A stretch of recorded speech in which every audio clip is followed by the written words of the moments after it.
2, 1. Hey guys, it's Erica with the Childcare Directors Chair podcast. I have my girl ReShaun Webb in the house today. I am so excited. You can tell by my voice. We are going to talk about coaching and mentoring to build strong teams in childcare programs. You are not going to want to miss this episode. Oh, someone's phone's ringing. My girl's always busy. Always busy. She is a trainer of trainers. She is all over the country doing keynotes, doing breakout sessions, opening things I'm not going to talk about right now because I'll let her talk about that when she's ready. But she's got some amazing things going on. But for you who are listening, what are we going to talk about? We're going to talk about if you're looking for ways, new ways, particularly to strengthen your childcare team and boost overall performance, then ReShaun is your girl. We're going to talk a little bit about valuable lessons that you need to know about how to coach and mentor your team and how to build a strong team because let's face it, you cannot do it alone. Also, we want to make sure that you empower others on your team. And that's a lot of what mentoring is. You really want to make sure that you're setting everyone up for long-term success. You, your business, and your staff. So let's welcome my girl, ReShaun, to the show. Welcome, ReShaun. Hey, y'all. Hey. So for the folks who don't know about you, tell them a real quick synopsis about who we have on the other end of this mic. Well, I am the placeholder for you. I am an experienced early childhood educator who has her boots on the ground in every form, shape, way possible. And I love what I do. That's it. That's it. The short version. That's the short version. Okay. There's a lot more to that, but that'll work for today's show. ReShaun's been on my show before. For all my listeners who listen to us on a daily basis, we love you. And she's back, and she's gonna keep coming back. So we're gonna keep having ReShaun back on over and over and over again. And if you don't know, ReShaun also has her own podcast called Tell them. Early Childhood Coach with a Childcare Experience. Yeah. So some of you probably have heard of that podcast. It's been around quite a while. ReShaun has been podcasting long before I even had a mic. So anyway, well, we love each other, as you can tell. So we'll stop girl gushing and let's get to it. So, ReShaun, as a childcare director, why is it so important to invest in coaching and mentoring your team? Well, let's start from the beginning. When a person decides to become a director, let's be honest, they're overwhelmed with their responsibilities of what to do. And as you go through and you start learning the characteristics of your team, there might be some areas that are hard for you to manage or hard for you to connect to. And that's okay. And that's where you, in essence, say, okay, I need outside support, right? You are the support for the teachers, but then you need support as well. And that's where I come in. That's where Erica comes in. And we sit with you. And we're not here to cast judgment, place blame, or anything. We are holding space for you. And that is my new term. Shout out to Wicked and Ariana Grande. Because I'm holding place and holding space for you. I'm present with you, listening to where your pain points are. Being in this business almost 30 years, I've seen this industry change more times than I can count. And I say that all the time because it's very true.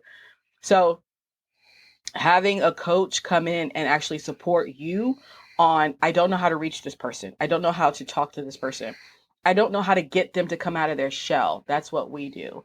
As a trainer, I have the awesome opportunity to sit and talk with directors and owners and even get them out of the shell where they don't like dancing and singing. That's what my trainings are. My trainings are a dance party. If you like dancing and singing and learning, I promise you're going to have a great time because I don't ever want it to be a boring moment with me because this industry is so fun. There's so much to do. And as new directors, you have to understand how to reach your staff, especially if you have generational gaps between your staff. So it's all a matter of how much are you willing to come out of your comfort zone to help your team. I think too, sometimes when when people, they're afraid to reach out to coach because they need to have this feeling of like, well, I'm supposed to know everything. Well, you're not supposed to know everything. Not everybody knows everything. And me and Rashaun don't know everything. We can give you the Right. best of what we got. And the Mhm. best of the best. I mean, Tom Brady, I'm not a sports person, but I think we can all agree, the numbers say Tom Brady is the GOAT when it comes to football. He has a Right. coach, right? Right. And Yeah. so you right. I mean, the best of the best have coaches. Mhm. So Yeah. it isn't a lack of. It's almost the opposite of recognizing where you are and saying, "I am such an extraordinary leader. I am very confident in myself. I'm confident in the areas I'm good at, and I'm confident enough to know this is where I need extra support." And you keep growing, you keep pushing. You set the Mhm. standard for yourself, right? Mhm. That's, and when you set the standard for yourself, that resonates through your building. Absolutely. Yeah. Mhm. Mhm. So what's the difference, Rashaun, between coaching and mentoring, and how do they complement each other in a childcare setting? Well, coaching and mentoring to an extent can be one of the same, because of the longevity of the session or how long you're with this person. Um, I know when I'm coaching someone, it might be for that moment. It might be for a contracted period of time. Mentoring, I'm right there with you the whole way. We're taking those actionable, creating actionable steps and actionable items. We're talking about those pain points. Coaching, to me, in my opinion, Mm-hmm. might be different, but with coaching, it might be like a group setting, or it might be a for the 3-year-old teacher, for the 4-year-old teachers. But when I'm mentoring someone, I get to work with them one on one. I get to actually sit and unwrap and put on my counseling therapy hat and get to the bottom of why they're doing what they're doing, as well as helping them be a better person, an even greater person, and an even greater teacher. So I take my mentoring extremely seriously. Mm-hmm. And I have people that are just like, well, you're my mentor. And I'm like, well, okay.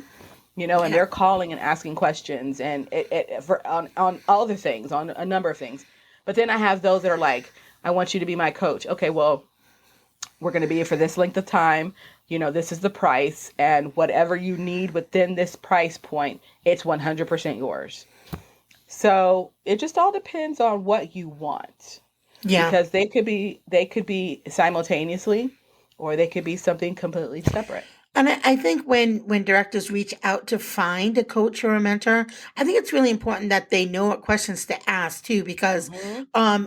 there's a lot of folks in the industry that are coaches, but they don't all deliver it the same or Right. even articulate it the same definition. Hmm. So even Hmm. you and I, who are very similar, Hmm. differentiate a little bit in the way that we look Hmm. at it. So I Hmm. think we're probably very similar when it comes to mentoring. It's kind of like what I've learned, what I know through my own experiences that I can Absolutely. share with you.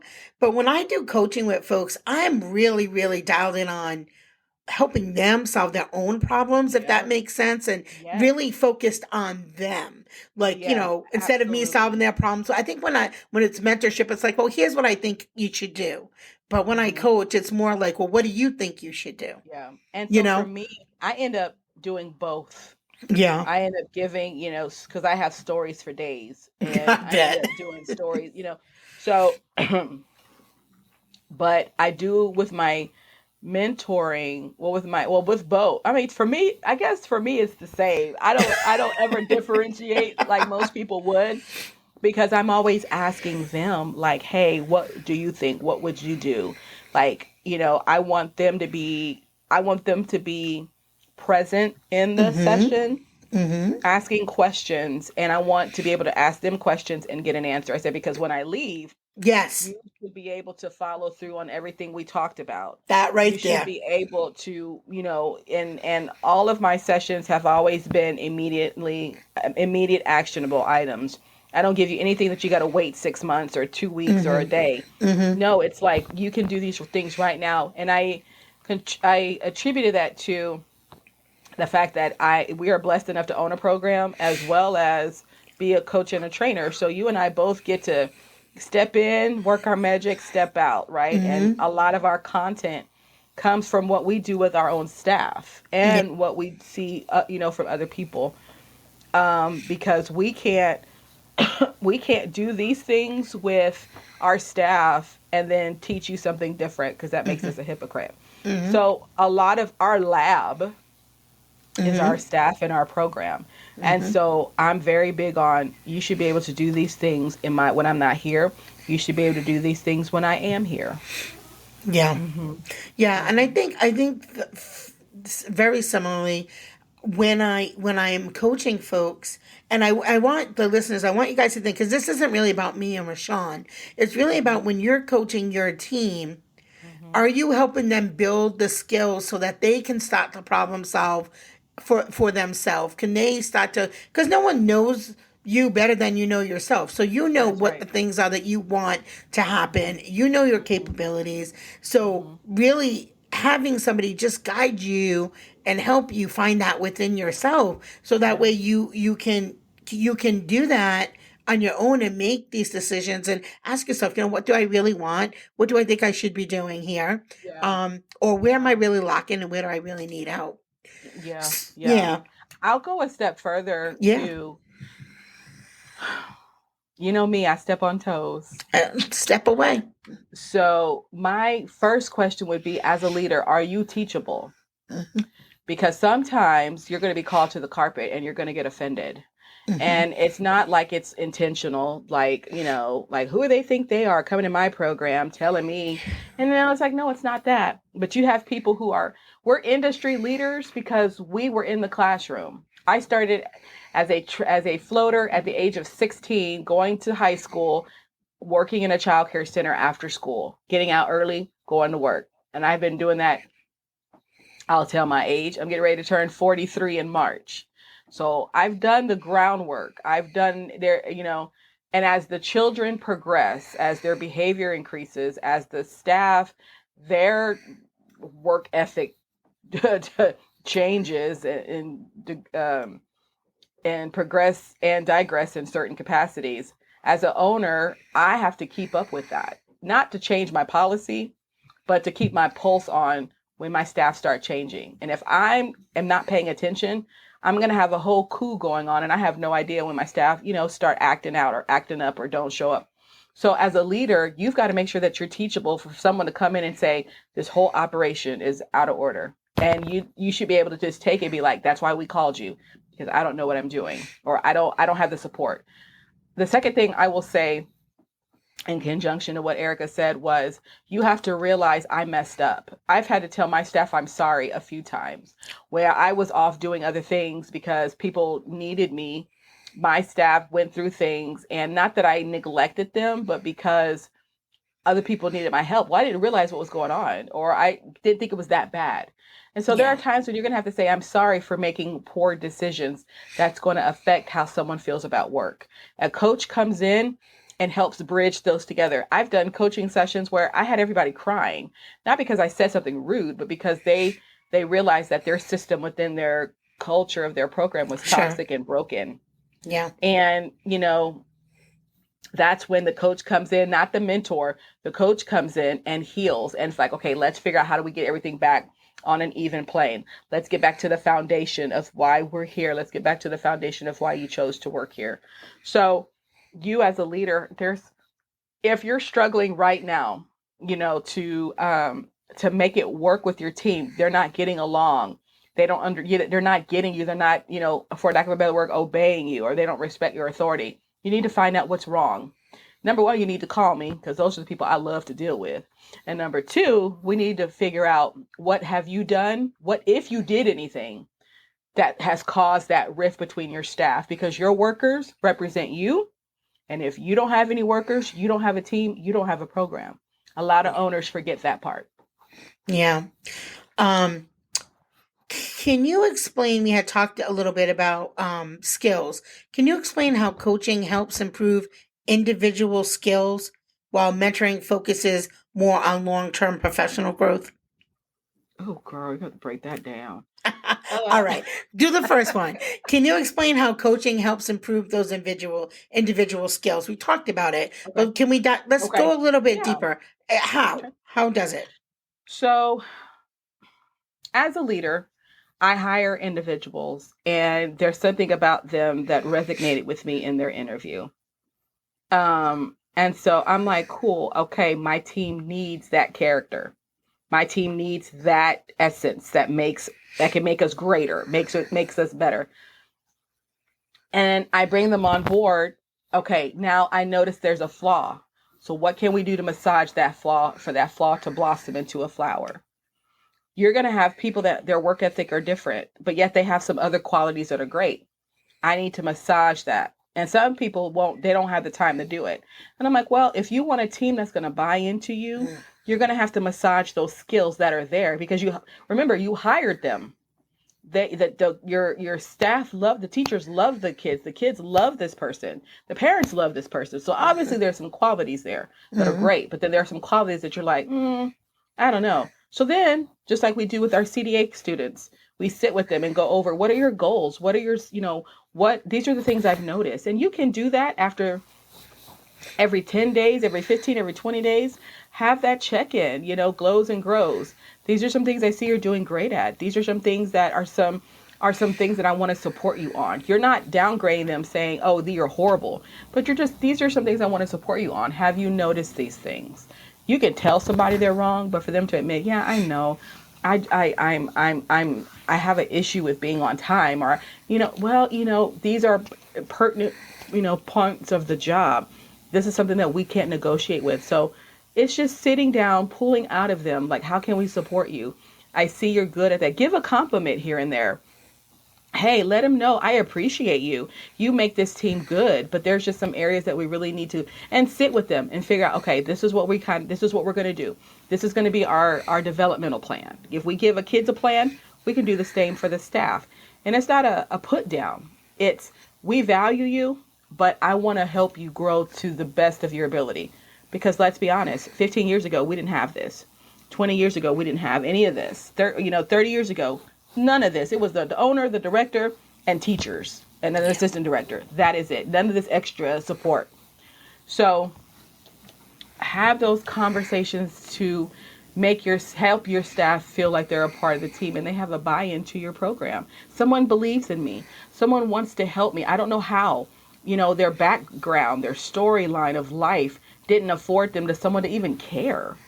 Sit with them, talk with them, and I do that with mine. Not because I have to, but because I want to.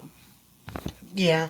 I love focusing on, because we can get, and I say we, directors and owners and admins, we can Yeah. really, really get focused on all the things that person, like, that the couple things that they're not doing right. I almost Mhm. try to flip it and really focus on all the things that they're doing well and building Mhm. on those skills that Mhm. way. Mhm. So, because if not, it can also feel defeating on this side of the desk. Like, Mhm. I've talked to them about being late 12 times, right? So Mhm. maybe it's all right, they're great at all these things. Maybe it's a shift change. Maybe Mhm. they're not able to come in at Right. 7:30, so now your shift is 9:30, right? Absolutely. Yeah, so sometimes it's like, if you do have all the other boxes, what can I do to help you? Because there are some things that we cannot change about ourselves. Right. Right? Yes. So is it a can't or a won't, or so we have to Mhm. determine that. But I really love to try to find, people don't even know what to do with that. When you bring them in the office and you just say, here's all the 10 great things I found this week. Thank you. Bye. They're Yeah. so not used to that. It's used to when they come in the office. It's like, Yeah. oh, I'm going to the principal's office. Yes. Right. Yeah. So you Mhm. want to make sure that to build your team, I feel like, keep finding those strengths and keep building on them, because they want to make you happy. They want to make you proud. And it's easy to get into a funk, because it's, let's face it, Absolutely. it's a hard, stressful job being in a classroom too, right? Absolutely. And for me, I let my teachers know, and we're small on purpose. Mm-hmm. I'm small by choice. I'm Mm-hmm. small because that's my preference. Mm-hmm. I have the freedom to be active, involved in my kids all day, every day. If I were to Mm-hmm. open this door right now, I Mm-hmm. guarantee you, in under 5 minutes, one of them is going to be walking in here. I guarantee you, and not because they're like, no, being nosy. They know Mama Sean's here, and she Yeah. opens the door for us. And that's the environment I've created for my staff.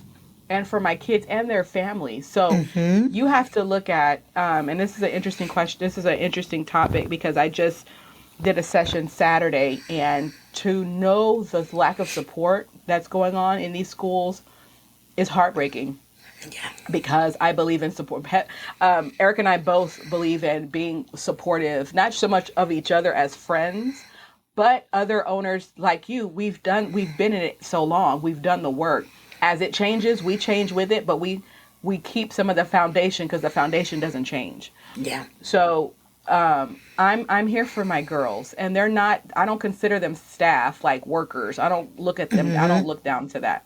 We're all family. I just happen to have a title that has a big responsibility. And but they know I get in the classroom with them. I will change diapers. They don't want me to because they know you have other things to do. You go away. We got this. So and I'm like, They thank you shoo me because away too. yeah, and I'm like, thank you because I've got payroll or I've got other things to do.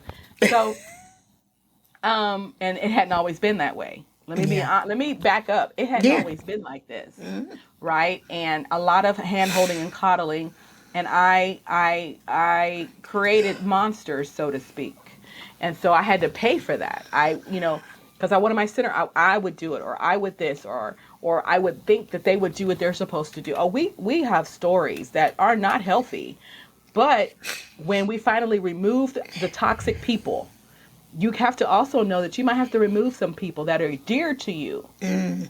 Oh, they're so, oh my God. I I've had had to one do that I had that. to remove because the kid got hurt in her care. But she had a history of not being a very productive worker. And so I had to let her go. And when I let her go, the whole emotional tie was cut. Just like you cut a sheet of paper, gone, just nothing there. So there are times when you're going to have to admit, did I coddle someone?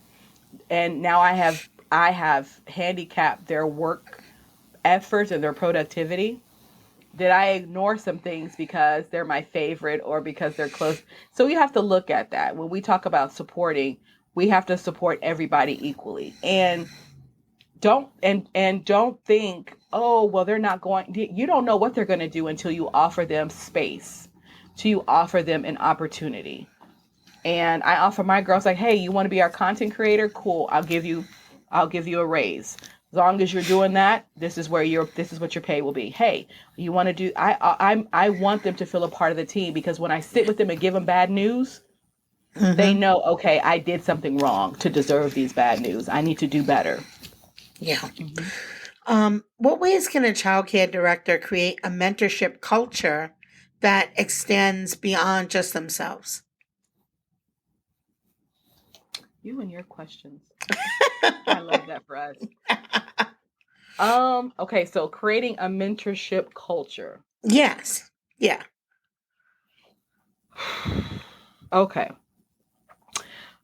For me, when I create a mentorship culture, I'm creating a space that my staff know I'm coming in observing, I'm coming in watching and looking to make sure you're doing what I pay you to do.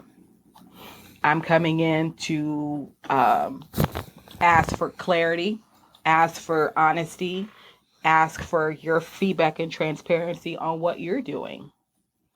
And we're observing each other because you might have to pick up the slack of somebody else. And you need to be able to have that honest conversation with someone. So we create that environment where we're helping one another to be the best that we can be. And that we didn't have that at first because it was like, well, who does she think she is? Or she's Mm-hmm. not my boss, you're my boss and all that. And I'm like, okay, you don't want the help. So you go ahead and dismiss yourself, which they did. But an activity that I did, this might help you guys. An activity that I did. First of all, I start every year off with what I call the State of the Union.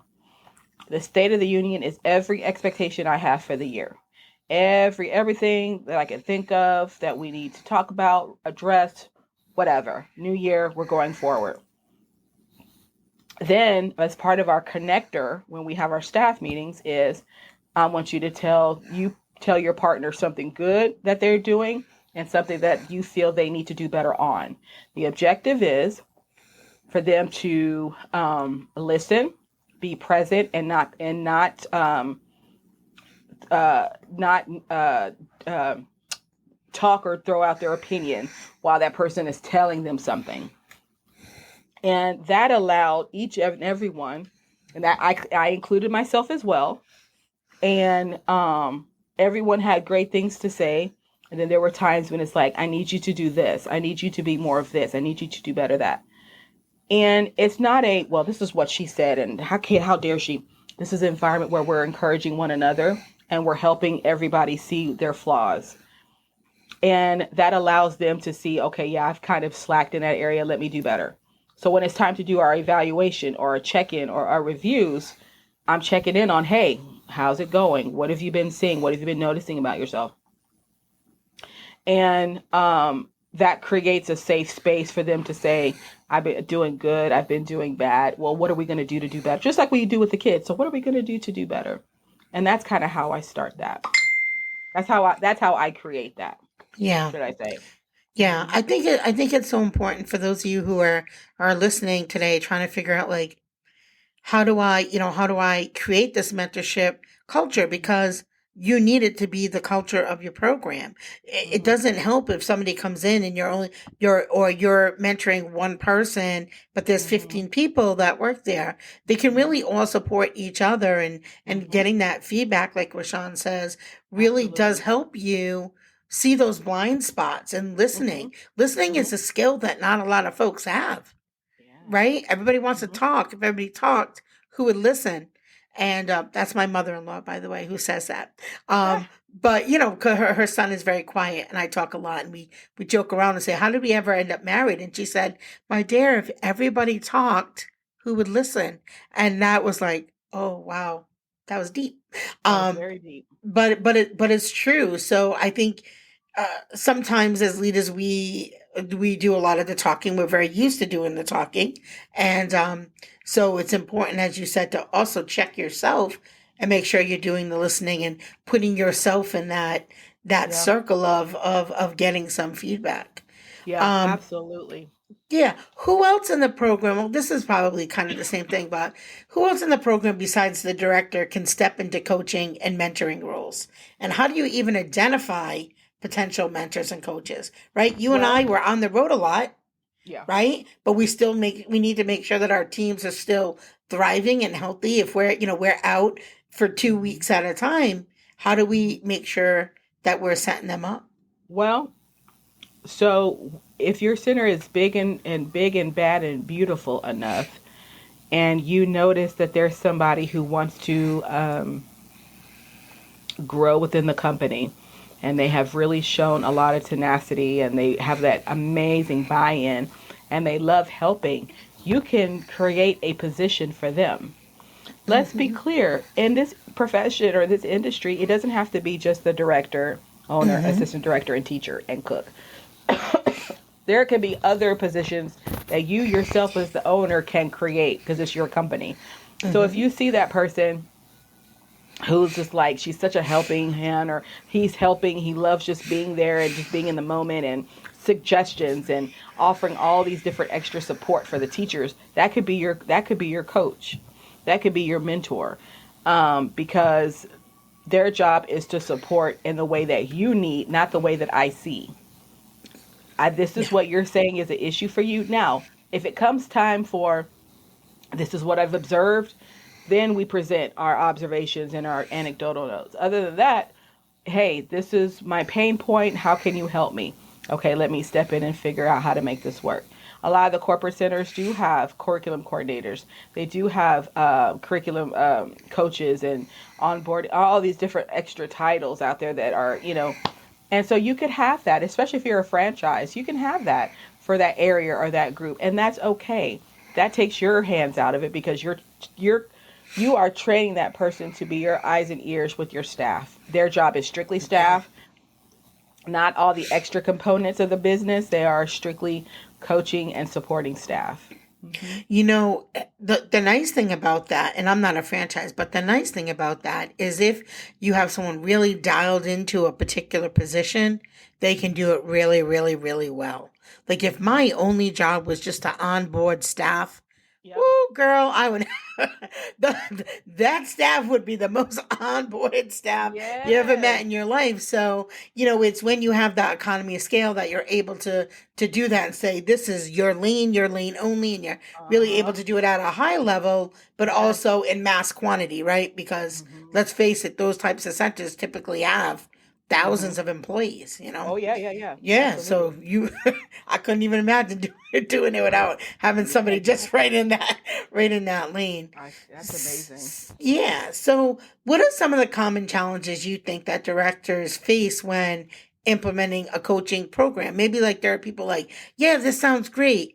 And then they go back and then their team's like, wah, wah, we don't want it.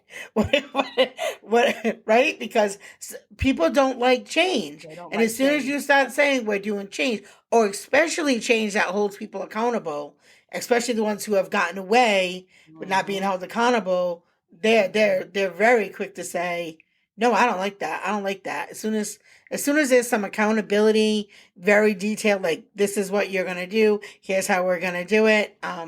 You're gonna get some kickback. So what are your thoughts about that? Yeah. So Mm-hmm. when you introduce anything new and amazing, you always want to, you always want to kind of give an introduction to why you feel it's needed. It's just like with a child. You don't want to be like, okay, kids, we're going outside, right? You give them the warning. Then you start the countdown. Then you start the transition. And then da, da, da, da, da. All adults are just grown kids. Okay, it's not hard, right? If you're an amazing teacher of kids, upgrade it, and you got adults. Okay, my master's is in adult education, and so one of the things when I teach a class, you set the environment, you do same thing with adults, but with kids. So I'm bringing, like, for example, we're getting ready to switch the trajectory on how we view teachers, and we're gonna start calling them play ambassadors. Mm-hmm. And so I'm going to bring that component in probably in March. And so I'm going to sit with them and say, well, this is what I'm thinking. This is what I'm feeling. This is why I believe this goes with our program. We're a play base. So for those that are interested in doing that and adding in a coaching aspect, you let your staff know, I feel this will benefit us. I feel we can create this environment that's going to benefit everybody here. Some of you might disagree with it because you've been here the longest, or you have experience, or you've got longevity and you don't feel you need. Well, unfortunately, I disagree.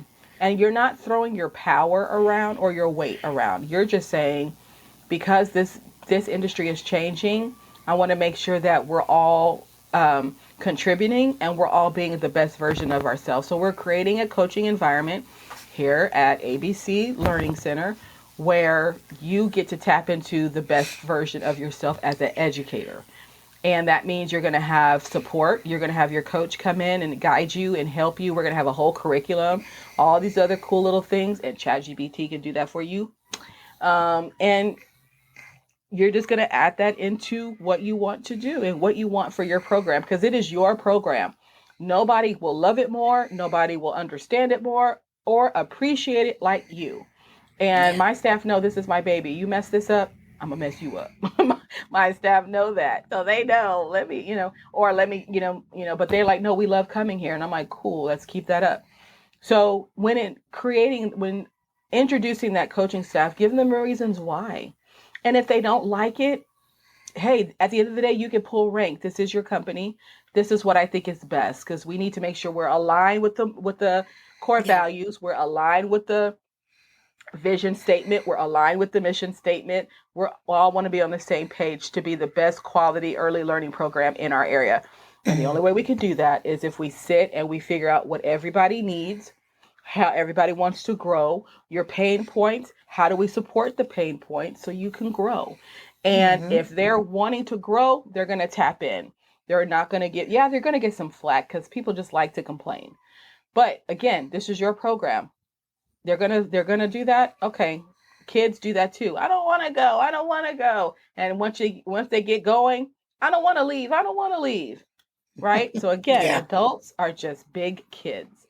So letting them know that it's now. And then I'm gonna go on a limb and say whoever is the coach, they are not a dictator. I've had staff not like some of the coaches that I've brought in.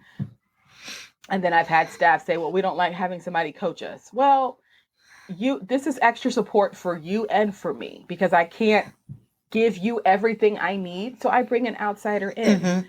So again, look at it from a standpoint of, hey, this is going to be an extra helping hand that you need to be the best teacher you can be.